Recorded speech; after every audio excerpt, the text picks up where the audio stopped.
Tribhuvan army club traditionally strong र discipline team हो army.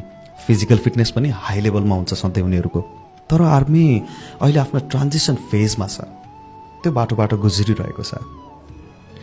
Man Bahadur Shrestha, Rajendra Bisht, दिल सुनार, हरि अधिकारी यस्ता धुरन्धरहरूले सिनियर खेलाडीहरूले छाडेपछि भने अहिलेको पर्फर्मेन्स इन्कन्सिस्टेन्ट देखिएको आर्मीको, जसले गर्दा कन्फिडेन्समा असर पर्न गयो त्यसपछि। किनकि प्रायः जसो युवाहरू छन्।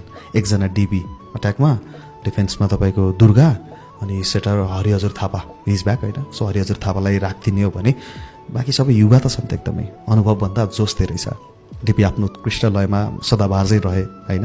शरण र सुनिलले भरपुर हेल्प गरे भनौँ उनलाई अट्याकमा। तर डिफेन्समा सायद ईश्वरलाई धेरै मिस गर्यो कि जस्तो लाग्यो आर्मीले मलाई होइन।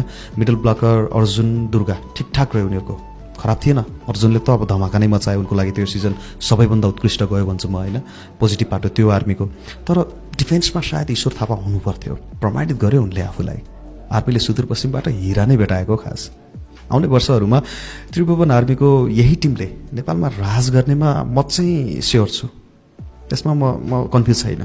डिफेन्सलाई सुधार गर्यो भने है यो टिम आगामी दिनहरूमा हेर्नु होला। यो पटक आर्मीलाई समस्या भनेको त्यही हो, अपोनेन्ट्सको स्ट्राटेजीहरू एडप्ट गर्न गाह्रो भइरहेको थियो। किनकि एक्सपिरियन्स छैन, उनीहरू आफ्नै पावर गेममा बिलिभ गर्छन् र त्यही पावर गेममै त्यही स्टाइलमै आफ्नै शैलीमा खेले भनौँ। रिजल्टमा भन्दा पनि उनीहरूले एउटा प्याटर्न अफ प्ले सेट गर्न खोजेका थिए आर्मीका खेलाडीहरूले।